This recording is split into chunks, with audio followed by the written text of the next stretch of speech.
So leadership, 50 years ago, that old style leadership, we'll call single factor leadership. It was really based on fear and intimidation, on being better than everybody else.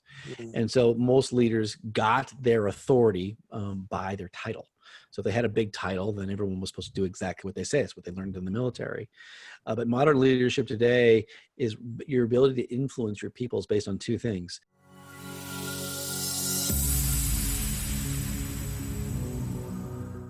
Hi guys, welcome to the show where we talk to the people who followed their passion to achieve great success and are impacting many lives. If you're new here, then please do consider subscribing to this channel and don't forget to hit the bell icon. This episode is being recorded in association with Let's Localize, an organization with a mission to foster micro contributions from communities and businesses to support schools for their need of time, skill, and money.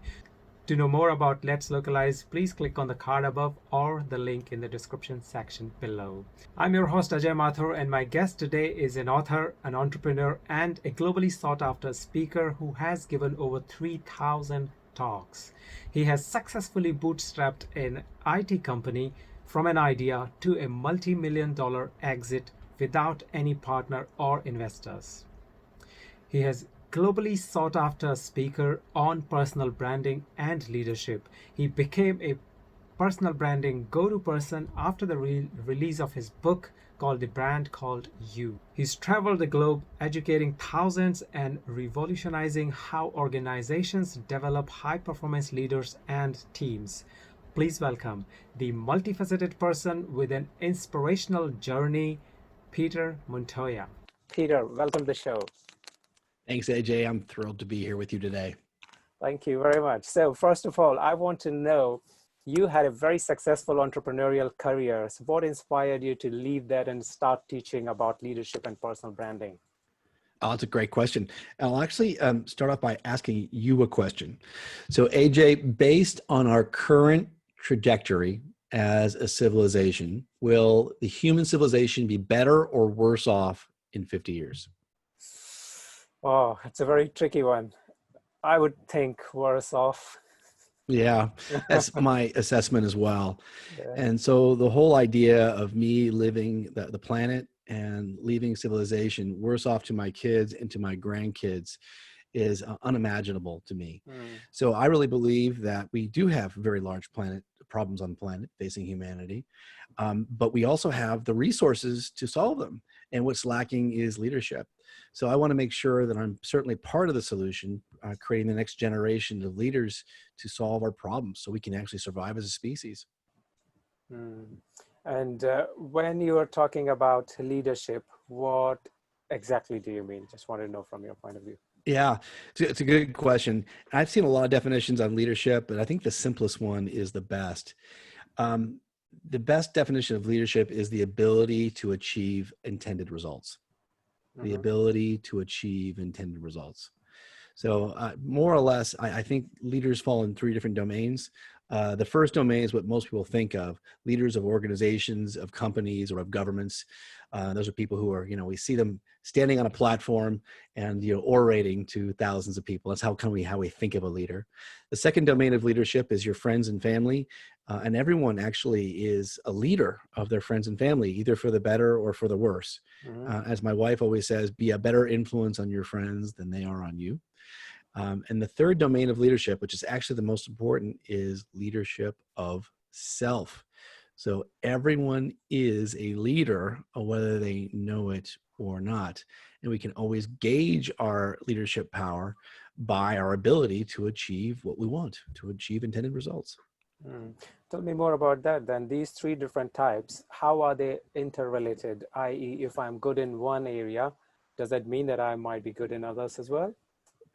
Maybe. So maybe there was a thought that, good leaders are good leaders, and you put them in any scenario, they'd be great leaders. And I would probably argue that Bono, although he's a phenomenal leader of the band U2, would not be a great leader of a technology company. So some leadership skills are transferable, but not all leadership skills are transferable. But I think in general, also you've seen people who are, wonderful human beings, but aren't good leaders of companies, and vice versa, people who know how to lead companies or militaries and are miserable parents or terrible partners to their spouses. So they can be, but they all take a little bit of emphasis. So that's actually, you're kind of raising a really good point there, is that, I've read a lot of books on leadership, as you probably have too, and they always talk about, the five principles of leadership, or the 12 principles or pillars of leadership, and they make them sound like they're universal, and they're really not. You really have got to bring out different values depending on which environment you're in. So I want to go a little bit more deeper in that. So let's say, give me at least three of each. What kind of qualities you should have at personal, family, and professional leadership, as you Yeah, mentioned. that's a good question. And, a lot of that also is kind of cultural. I mean, what a good leader does is they assess the situation. They look at where they are, Mhm. and then they go and try to bring out the qualities that are most needed in order to get from where they are to where they want to be. Mhm. So if you look at the military, we look at the Army or the Marines or the Navy, each one of them has a handful of different values. And they said, these are the values that we stand by.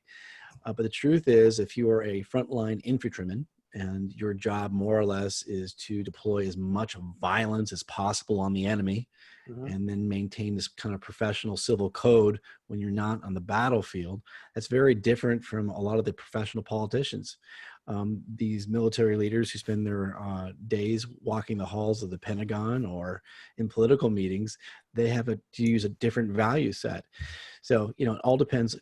The values that you use, the way you behave, is really very dependent upon the situation that you're in. Mm. Yeah. And you just mentioned that when we talk about leader, we think about somebody on the stage and giving a speech like Martin Luther King or those kind of people. How the leadership has changed over the last, let's say, 50 to 100 years, from the time of those renowned orators to today. And second question is how you think it is changing now when everybody is isolated and the communication is happening only online. So how this has changed. Right. Good question. So leadership has changed dramatically just in my lifetime. So I was born in 1968, and it was still kind of the era where it was World War II military style leadership. So what happened basically after World War II in 1945 to 50, all these, it was a couple 100,000 people fought in World War II. They were officers, and they came back to America, and they started basically infecting American corporations with this military style leadership. Military style leadership is very much top down, is what we'll call on the pedestal leadership, where the leader is infallible, never to be questioned, always right. They also ruled by fear and intimidation. And the number one job of the old style leader was to dictate. Their job was to do all of the thinking, the strategy, and the vision for the organization, and also to tell everyone exactly what they were supposed to do. And this style of leadership is on its way out for the new empowered style of leadership. So let me ask you, under our current model, what would you guess is the number one job of a leader today? And I'll give you a big hint. It's not vision, strategy, thinking, or dictating. What would you guess is the number one goal, number one job of a leader today? Getting the people do what they want them to do. Yeah, more or less. The number one job of a leader today is leadership development. So it's the goal of every leader today to actually create leaders who are actually better than them. So most leaders today spend most of their time not in doing personal production, but actually spending their time helping cultivate other leaders. So I've actually listed the 6 most common acts of leadership today, Mhm. and they're not what you think. Now, this is coming from memory. I'm going to do my very, very best to remember all 6. You may have to give me a little bit of grace if I don't remember all of them in order. We'll do our best. Let's see if I can actually find it here. All right. So number 6 is actually the least common. act of leadership, and that actually is orating or speaking, where you're actually on the stage in some regard and speaking to people. That's actually the least common form of leadership they're doing least often on a regular basis. Mm-hmm. Uh, Number 5 is sales or negotiating, and even most presidents of corporations are usually selling the business at some level, selling the business, selling the services of the business on some way. Number 4 is coaching, mentoring, or one-on-one meetings. Those are meetings you have with your team individually, and you're actually trying to cultivate leadership out of them by a series of asking questions, giving insights, and you're trying to develop them. Number 3 is written communication, which is email, new technologies like Slack or Teams, reports. That's number 3. Number 2 is your work product, what you actually do, the reports you write, the plans you create. It's also how you show up. What's your personality like? Are you positive? Are you a can-do person or a can't-do person? And the number 1 most common act of leadership, where the vast majority of most executives spend their time, over half their time, is actually in facilitating, training, or participating in meetings. So meetings is where half the time we spend as leaders these days. How you participate and or how you facilitate a meeting is a huge piece of your leadership skills. It is really, really important. Well, that is quite interesting because meetings are the place where you waste most of the time. It certainly can feel that way if meetings are not done correctly. We're just putting the finishing touches on a new book called Meetings Without Walls: How to Lead the Perfect Virtual Meeting.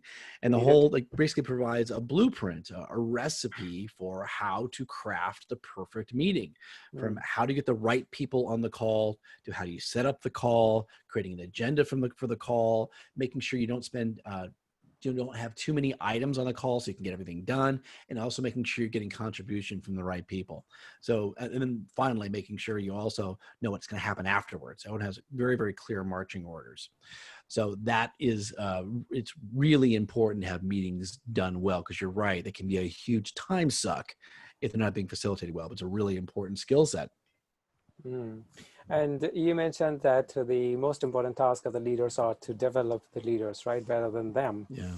And that looks to me a little bit contradictory, because in order to have that kind of mindset, somebody should be having a good enough self-reflection of where do they stand. And that Right. brings me to ask you how important that is, to reflect on yourself and your abilities as a leader in order to influence others. Yeah. So I really believe that organizations have all share 5 master values. So as an organization, there are 5 master values that everyone in the organization's got to demonstrate. And one of those master values is humility. Mm. So humility is the ability to see yourself as you are, both your strengths and your weaknesses and your areas of improvement. Is a big part of humility. Another big part of humility is to realize you are no more or less valuable than anybody else in the organization as far as who you are as a human being. Now, you may have more authority in the organization, but who you are is no more or less valuable than anybody else. Mhm. Being humble also means to admit you're wrong, as close to the moment that you make a mistake as possible. That's what a good leader wants to do.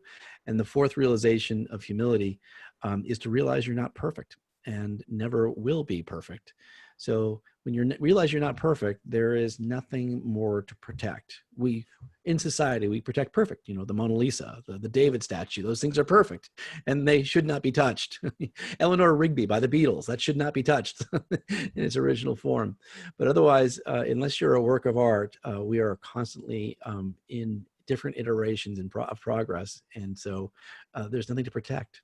So those are the 4 realizations of humility that are really important for all leaders in an organization. Mm. And how important is the connection between the leader and the team that they're leading? Oh, that's good. A really good question. So leadership, 50 years ago, that old style leadership we'll call single factor leadership. It was really based on fear and intimidation, on being better than everybody else. Mm. And so most leaders got their authority by their title. So if they had a big title, then everyone was supposed to do exactly what they say. It's what they learned in the military. But modern leadership today is your ability to influence your people is based on two things: based on merit, which means you're demonstrating that you're have the best ideas and the best leadership skills. You actually get jobs done. And the second is by relationships. So the relationships we have with our team members are critically important these days. I really believe that all leadership uh, begins and ends. It's the alpha and omega is those personal relationships. Now, I get a little bit of pushback on that. And some people go, well, Peter, I don't want to be too personal with my people. I don't want them knowing my personal life. And that certainly is a decision that you can make. Everyone has their own comfort zone with that. I happen to be very personal with my team members. I had them over for dinner before COVID. We would sometimes go on vacation together. So, it's a very, very familiar atmosphere for my company. How are you keeping that connection alive now? Yeah.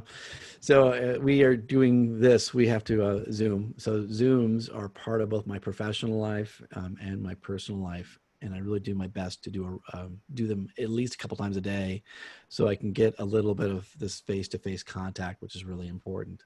Mm. What happens in some scenarios when that leader and the team connection is broken, for example? Mm-hmm. Yeah. Uh, yeah, just what happens in that case and how do you manage that situation? Yeah.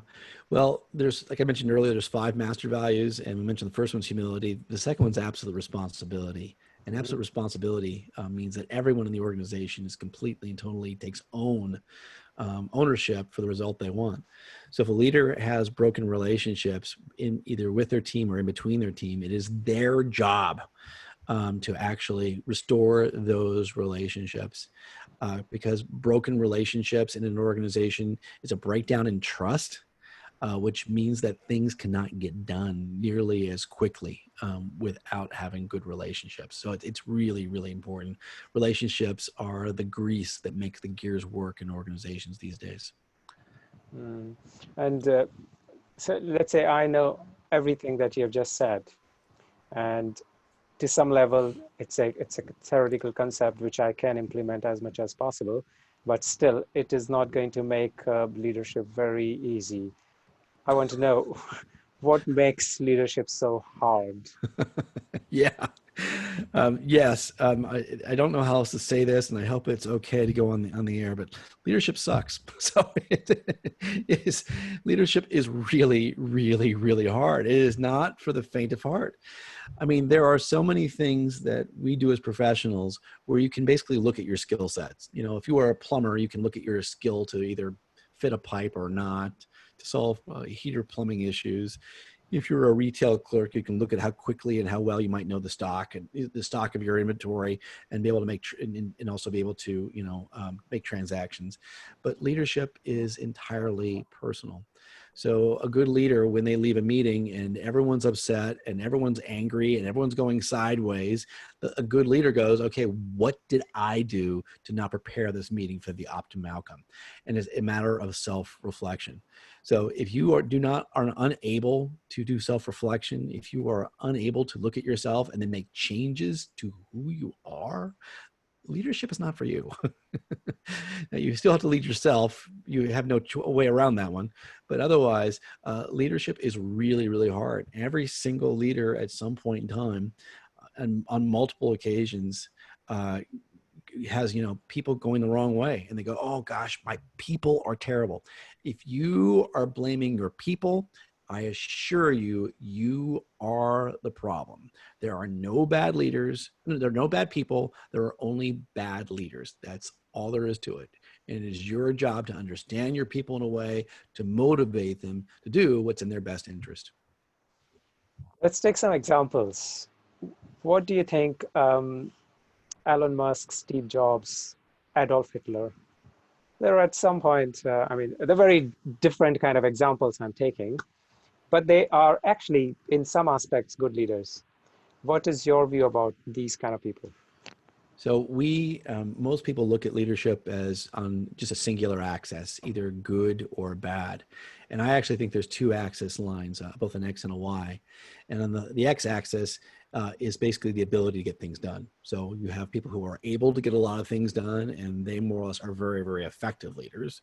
And you have other leaders who don't get much done at all, and they're ineffective leaders. That's kind of your first axis. And your second axis is the good or bad, which means are they providing a value to humanity that makes human life better? Now, that's very subjective because there are still some 90-year-old Germans, they actually interviewed them, who live out in the farms in Germany, who think that Adolf Hitler's biggest mistake was invading Russia. It wasn't the killing of 20 million people. They think the mistake was going too far into Russia. So they thought of him being a good leader, actually helping people. Most of the world has a very, very different perception of that. So we have to look at both axes, which is either effective or ineffective. And then secondly, we have this moral judgment as well, as far as are they making human life better for the most amount of people? And that's subjective. It's subjective. That's so true. And you've done this, I think, more than a decade now, and you've come across so many different people who are on leadership positions. What do you think is the common trait that is missing in the leaders of today? Oh, yeah, that's a really good question. We've already talked about humility, so that would be pretty high on the list that's missing. Still, a lot of people kind of trying to portray that old style of leadership, that on the pedestal leader. But I would probably have to say empathy. And so often here in America, where we have some of the best leaders in the world as far as producing results, they are oftentimes ignore the cost of producing those results. They are abusing either the environment, they're abusing their clients, they're abusing partnerships, they're abusing their own employees. And they more or less go, well, I'm paying them less what the market is, with less than what they're worth. They can't live on that, but that's not my problem. And Mm, I think it's a real lack of empathy. lack of empathy. And what, according to you, are the soft skills that one needs in order to be a good leader? Yeah. I guess there's a long list of them, and let's start talking about some of them. Actually, we can go back to those master values. I've got given you the first two already, which is humility and absolute responsibility. The Mhm. next one let's talk about will be integrity. Integrity is incredibly important, and I like doing a very, very deep dive into integrity. Integrity actually has four different pillars Mhm. of the temple of integrity. And I do call it a temple because it's really sacred for us. The first one is to tell the truth. Now, telling the truth is really important today in our society for the following reason: is all leadership, all problem solving, all decision making starts in the same place, which is a common understanding of what the facts are. One Mm, of the reasons that we in the United States right now are in complete and total upheaval is we have a set of facts and also this other set of alternative facts where people are spinning the truth in a way to hopefully gain their one side. Gain the side in their favor. It's causing a lot of problems. So we've actually got to understand what the facts are. That's step number one. So you're always going to make sure you're telling the truth. To me, to deceive somebody else for your own gain is highly, highly immoral. And nothing makes me more angry than leaders who lie to either cover for their mistakes and or make themselves look better. It infuriates me. Second part of integrity is to keep your agreements. And this is really important. This is the lifeblood of any organization. Organizations where you keep all of your agreements, especially the small ones, it provides a level of trust and a level of confidence to give organizations the knowledge they can actually do bigger things.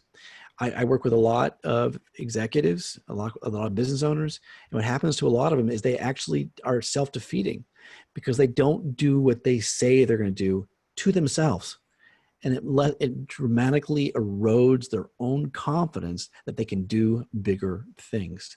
We do a lot of integrity training to make sure they're only telling themselves exactly what they're going to do. mm, The third part of integrity is to be of high character or high value. And this is more or less to make sure that every single time you're having an interaction with a person or the world, that you're getting a win-win scenario. So every time you have an interaction, you have one of four different outcomes. So AJ, you and I are doing this interview right now. The first scenario is a win-win.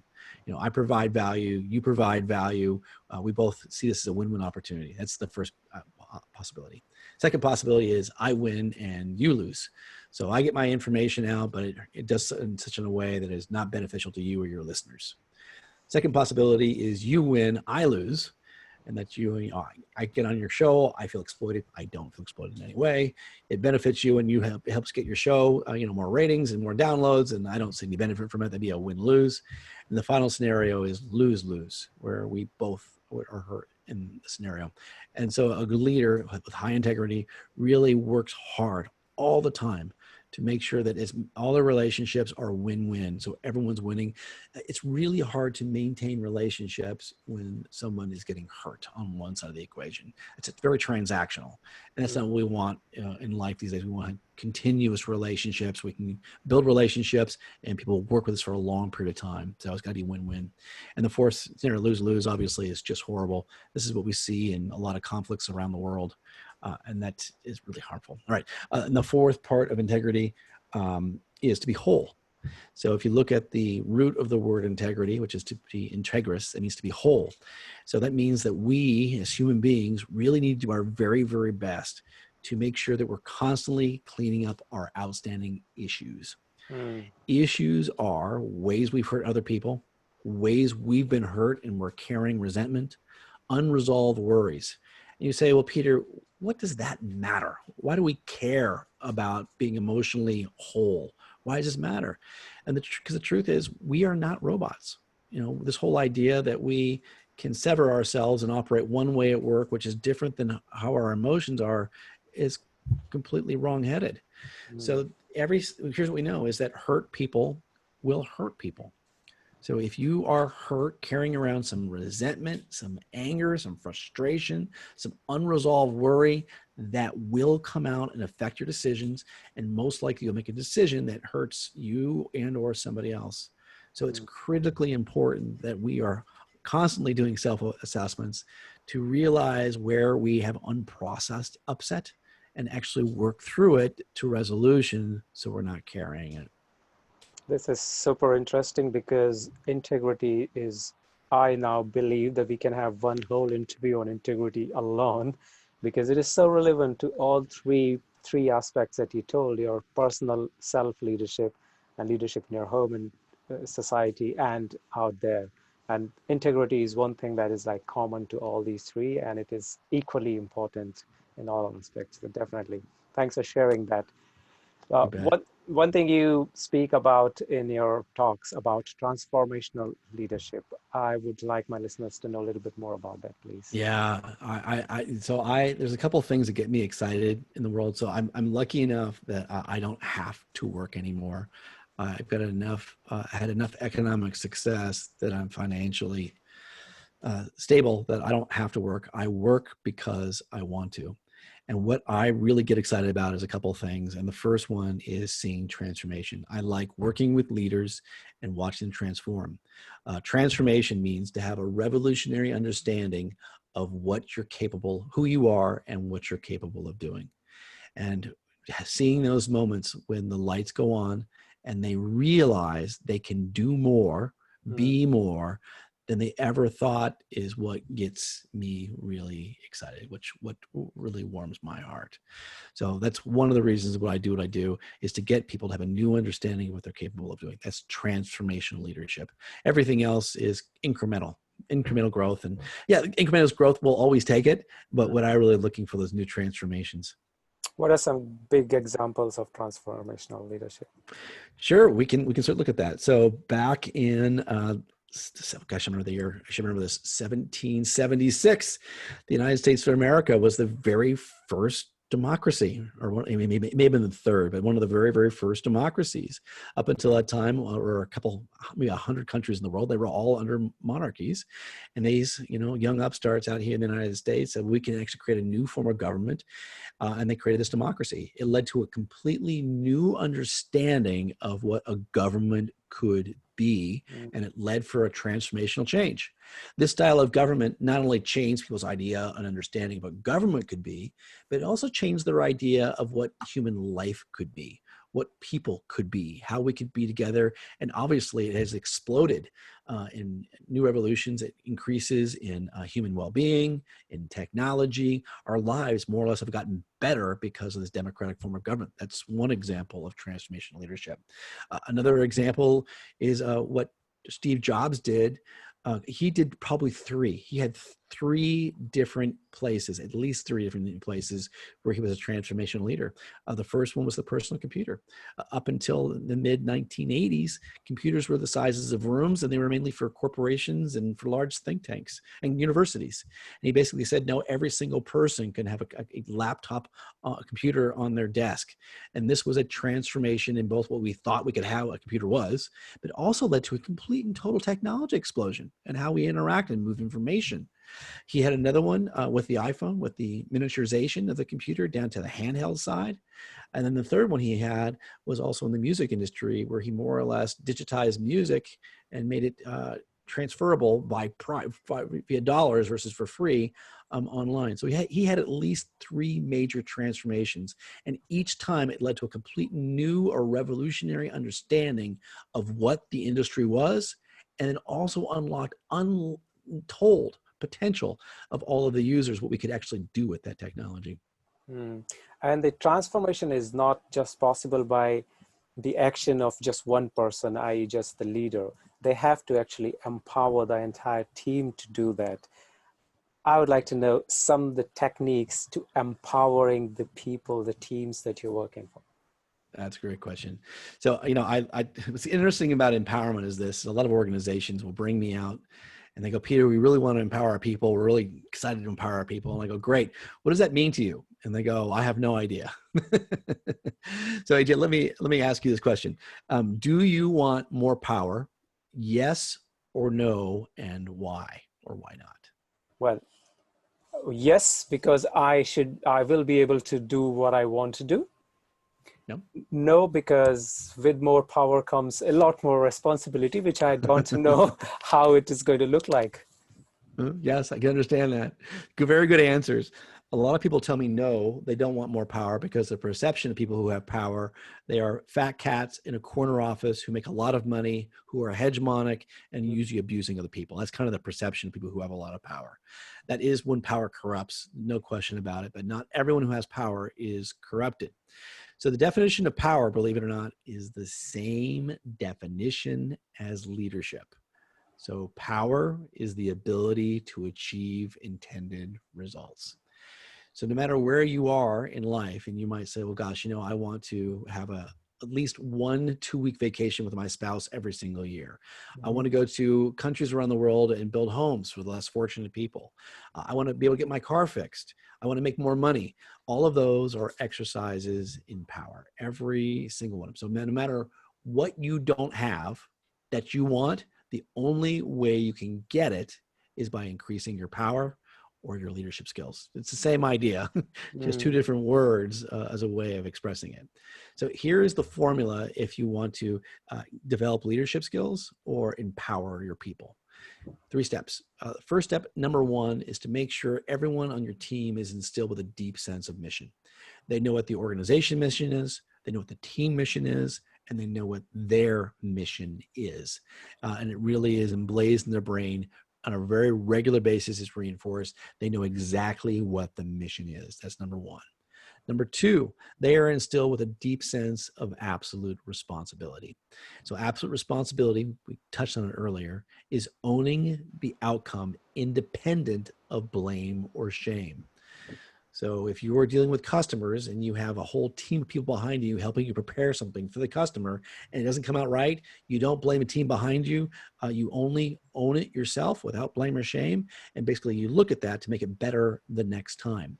So absolute responsibility is critical, that everyone in the organization is thinking that way on a regular basis.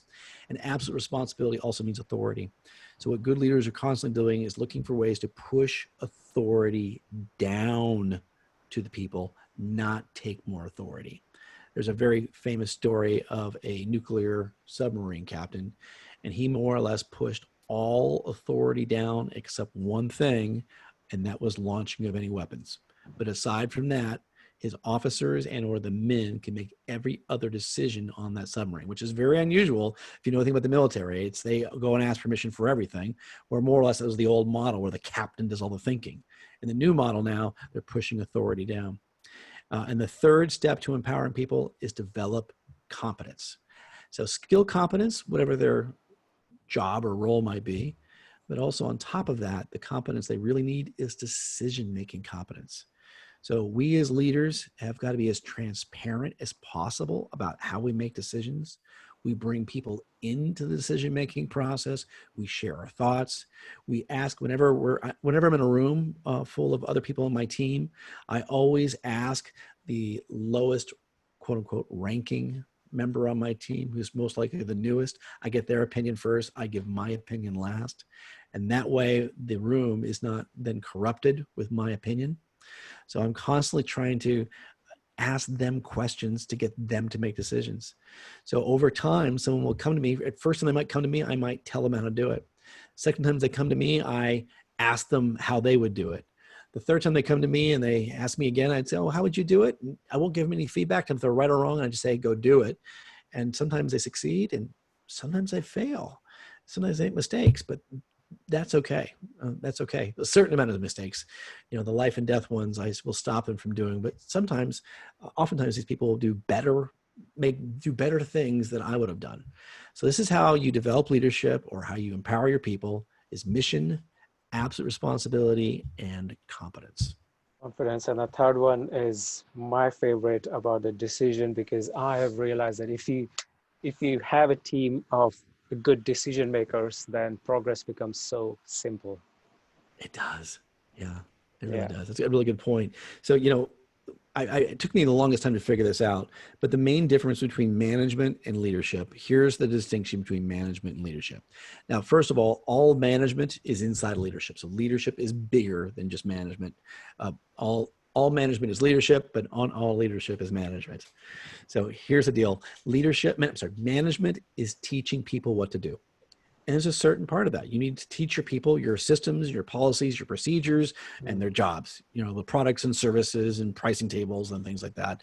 And yes, that is management. So management is teaching people what to do. Leadership is teaching people how to think. And ultimately, we want as an organization is a company full of leaders who are all independent thinking, know the mission, and making decisions that are most supportive of that mission on a regular basis. Mm. That's how we get a force multiplier. So as an organization, if you want exponential results, you've got to get exponential people thinking about the problems, and that is to get everyone thinking like a leader. And when you do this, you're going to start untapping the passion, the creativity, and the inspiration. You'll start getting people working going the extra mile on a regular basis, because they are invested in the mission of the organization. That's what we want: a company full of leaders, not managers.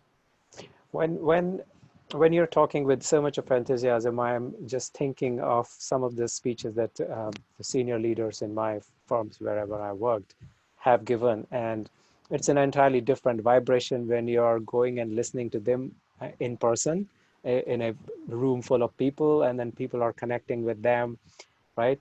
But now that is not happening because of the social isolation, and looks like it is going to be remaining in foreseeable future. So how do you think that the leadership approach should change in order to inspire people remotely without having a physical connection with them? We've kind of touched upon So it a little bit, but yeah, I want to go a little bit more we deep. did. Yeah. So, you know, those moments when we were walking into meetings and we were walking into conference rooms and we'd be talking to people to our left or right, and we'd be Mm. saying things like, you know, how was your weekend, or how was the weather, or did you see what happened in this crazy election? And that little bit of banter is even more important now. It happened naturally as we were meeting in physical spaces, but now we're meeting in digital spaces. So oftentimes we just jump onto a call like a robot. All of a sudden, a different screen, different pictures on my screen. We're exchanging data, and then going to the next person who's now on my screen, and I'm just changing gears to talk to the next person. And really what we got to do is take extra moments to make sure that we are really connecting with people. Good leaders actually are reading the quote unquote screen, reading the room of looking at all the different faces. And they're actually saying, hey, AJ, you grimaced there a little bit. What just came up for you? So they're really looking for all of those emotional and social cues. And they also kind of set the culture to make sure people know it's okay to be personal. These relationships matter, number one. Number two, I really believe that human beings, um, our emotions are even more important than our thoughts. And so this whole idea that we can put our emotional lives aside somewhere and just show up and be robots is, it's just anathema. It's not to how we actually are. So good leaders cultivate, take a couple extra minutes, even this digital format, to make sure they're connecting with everyone and everyone's connecting with them. Okay, so coming back to the how one becomes a leader, and some say that you are a born leader. Some people are actually, you can learn it as a skill. What is your view on that? And if it is, I believe that it's going to be the latter also, that you can build it. And then, yeah, then tell us how you can do that at at a younger age, rather than coming into the corporate world and then start thinking about it. Learn it in the schools. Good question. So yes, I believe that well, first of all, everyone is a leader whether they know it or not, because everyone is a leader of self. And it's really easy if you want to assess your leadership skills. Here's how you do it, AJ. You take a quick moment to look at your life as it is now versus how you hoped it would be. You look at you kind of take stock, where do you live? How are your relationships? How is your job? What have you accomplished? And you just take a quick stock and go, okay, here's what I've accomplished versus here's what I wish I had done. And you basically grade yourself. If you've gotten everything done in your life that you wished you had, you get yourself an A. If you've gotten most everything done, you're pretty satisfied with where you are in your life, you give yourself a B, and so on down the line. And that grade of however far you've progressed versus kind of how you project you wished you had, and yes, this is very subjective, that is the grade of your leadership. That's your leadership grade. That's the easiest way for us to understand our leadership grade. So yes, the whole notion that only leaders are people who stand on stages and orate to hundreds of thousands of people is completely and totally a misnomer. I mean, we can look at someone like Stephen Hawking, and Stephen Hawking was a transformational leader in the area of astrophysics. I mean, he completely changed the world, and he couldn't speak.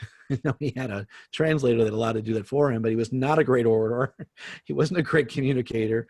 I've seen him I did see him interviewed multiple times, and it was kind of painful and slow and arduous, and yet he transformed the world. So there's lots of different ways that leaders show up. More or less, good leaders achieve intended results, and then also, preferably, they're doing it in a way that benefits humanity. So, next question that you kind of alluded to is that how do we improve our leadership skills? At young age. At a younger age. Okay. So here's what we know is the human brain is the greatest pattern recognition machine on the face of the planet. What our brains do is they recognize and then predict patterns better than anything else. So AJ, have you ever played a video game before and gotten really good at it? Yeah, Super Mario. Super Mario Brothers. Okay, good. So the first time you played it, it was probably really hard for you. You're trying to jump and do all the different things you do in Super Mario, and there's things coming out of everywhere. You don't know what to expect, and it's really, really hard for you. But the more you played it, you probably started getting to more advanced levels. Under the advanced levels, the obstacles were much harder. It probably moved a lot quicker, and it was probably a lot easier for you to die. And yet you still won. Why? You knew what was going to happen. Your brain created a pattern that you knew what was going to happen going forward. And that's what good leaders are able to do in the world, is they build these pattern recognition machines in our brains, these kind of fields out there in the world to understand how people behave, how the market will react, and that way we can predict the best course of action. So how do you build up your patterns in your mind? A couple different ways. One of the best ways is to read books. There is no better way to put more information to help you build the complexity of patterns than reading books on a regular basis. Oh, you're showing me your bookcase. Very good. So my standard is I want to read 24 books a year. That's what I try to do. Basically 2 books a month is my standard on a regular basis. What that more or less does is whenever I'm thrown into a new scenario, I hopefully now either have at least a rough idea, a map or a pattern of what's going to be happening in the lay of the land. With any luck, I've got a lot of information. And that way, when I'm talking to somebody, I already know the questions to ask. I kind of have a sense of where to go. I can tell if they're leading me astray, if they're a good or a bad mentor in the area. You have more information to make better decisions. So leaders, this is really, really cheesy. It's really dated, but readers are leaders and leaders are readers. It is really, really important to do that. And the other great thing about reading is it improves your vocabulary. It allows you to express an idea in 10 words that might take somebody else 100 words of sputtering it out. And we respect those people who can articulate an idea in the fewest amount of words with the most amount of clarity and color. So that's what a good leader is able to do. So reading is hugely important. I prefer people read nonfiction. But if only you like fiction, great. Read fiction. I don't care what you read as long as you're reading long form books, preferably 24 or so of them a year. That's one great thing you can do. Second great thing you can do is get a mentor. So especially for young people, I've got 2 young children, 14 and 17, and they maybe listen, if I'm lucky on a good day, to maybe about 1% of what I say. So having them get a mentor, which is somebody else other than me that they'll actually listen to and take advice from, is critically important. So as a young person, if you're looking for a mentor, all you have to do is ask, would you be my mentor? And 99 times out of 100, people will say yes to that. That is super powerful. The first one that you told about the pattern recognition of brain, I will remember it forever because you had a very good analogy about the game and my example of Super Mario. Thank you very much for bringing them together. That'll help me remember it for longer. And about reading, I was reading this book recently. Yogi. Autobiography of a Yogi. It's a very, very famous book. It has got so many new words. I mean, I'm struggling to understand, but it's really a very nice read. So definitely improving my vocab. And totally agree about mentorship. You go and ask somebody and 99.9% they will say yes, and you are going to get a lot of value from people. So thank you very much for these great tips. Really, really appreciate them. Is there any, okay, we have 8 minutes to go. Is there any ritual that you follow or you believe that leaders should follow, a daily ritual? Good question. So I, for the longest time, really believe there were 3 legs to our health. Now, here are the 3 legs I thought were on there. And these are the things, if you want to have the most amount of energy and creativity, and you want to bring yourself to the best you possibly can every day, here are the 3 things that you need. Number 1 is sleep. You've got to sleep 7 to 8 hours a night. And if you think I can't sleep or I'm too stressed to sleep, there are techniques. You can meditate, you can get a darker room. If you really want to sleep, just turn off all the power in your house. You turn off all the power in your house between 9 at night and 6 in the morning, I promise you'll end up sleeping at least 1 more hour by having no possible distractions between 9 and 6. Number 2 is eating. And so I more or less believe, and don't always do it, that I should be eating a lot of fruits and vegetables, lean meats and nuts, seeds and nuts. That's kind of what my diet prefers to be. I sometimes get trapped into chips and salsa. That's one of my weaknesses, guacamole. But otherwise, we should be eating right. The third one is exercise. We need vigorous exercise, 30 minutes a day for at least 3 days a week. Now, those were the 3 legs I thought of our physical health. There's actually a 4th leg. AJ, you want to take a guess? The $64,000 question. What is the 4th leg to our physical health? It's not diet, not exercise, not sleep. There's 1 more out there. Which we are not getting at the moment. Not nearly enough. Connection. Yeah, it's exactly right. It is those social connections. That is exactly right. So the average, this is pre-COVID. Let me give you some quick data. Um, the average human being needs between 3 and 4 hours of good social connections per day. That's That quite a means lot. when we're looking at somebody else, it is a lot. Like we're very, very social creatures, incredibly social creatures. Hmm. Not on screens, looking at someone in the face, having coffee, maybe playing a outdoor game. We'll be playing catch. We need to be social connections in order to be healthy. So 3 to 4 is what we need per day. That's where we maximize our confidence, our esteem, our authenticity, and we really minimize our anxiety and stress. 3 to 4 hours is really ideal. The average American pre-COVID, this goes back to data is a couple of years old, is getting about 41 minutes a day. That was Hmm. pre-COVID. I don't know how it's changed during COVID. And guess how many hours a day the average American is spending on screens, both at work and at home. Screens means computer screens, TV screens, phones, tablets. How many hours a day is the average American spending on screens pre-COVID? Well, if you include the work hours, then maybe around 8, 9 at least because of the work. Yeah, you're very close. 11 hours a day. Okay. 11 hours a day. So yeah, we're spending a ton of time on screens. So say we don't have, excuse me, we don't have 3 to 4 hours for social connection is absolutely not true. We completely do. We're just spending it on all the wrong things. Mm. Okay, so one question that I ask most of my guests, which is, what are the top 3 skills that you believe are required for everyone to have in order to grow and be successful, but those are not taught in schools? Um, yeah, you're, oh gosh, see, because with writing skills and your typing skills right off the bat.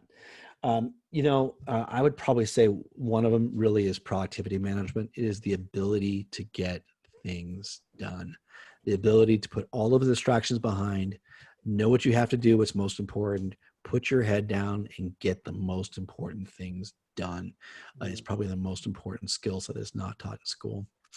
The second one is emotional intelligence. And that is the ability to understand what is going on with other people. And I rarely get angry anymore. And the reason I'm so rare to get angry is I really understand what motivates people and what makes them tick. I'm very good at being able to predict behavior as far as creating the criteria to make sure we're both set up for success.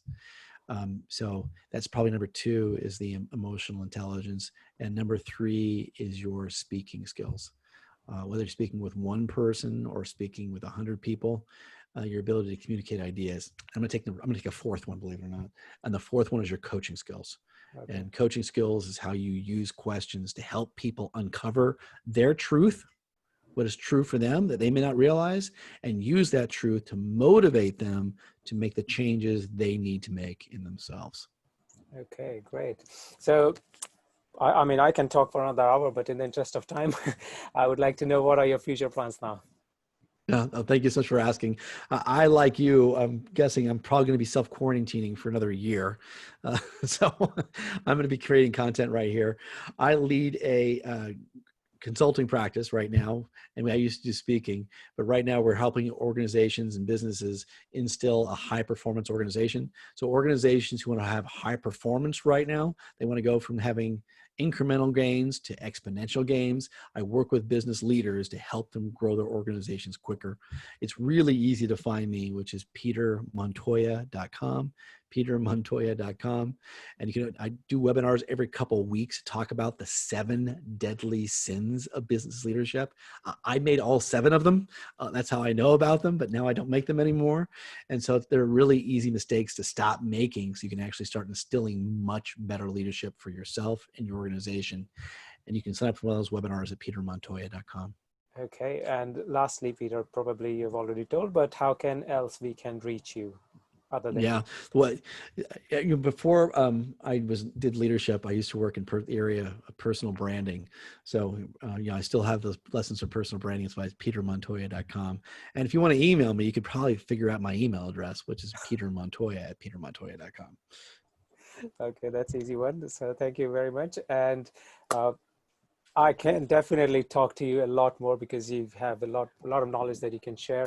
But yeah, we'll have to conclude this interview now. Thank you very much, Peter. It was a really inspiring conversation with you, and I learned a lot, and I'm sure that my audience will also do learn a lot. Thanks a lot for that. Ajay, it was a great pleasure. You're a wonderful host. Thank you so much. Thank you. Guys, if you're looking to know more about Peter and his work about personal branding and or leadership, there is a quite of inspirational stuff that he has put together on his channel. And I also know that he's starting a podcast also. I'll put the details of all of this in the description below. And if you have not yet done so, then please do consider subscribing to my channel. Don't forget to hit the bell icon so that you get notification to all my future videos. I will see you next time. Till then, goodbye.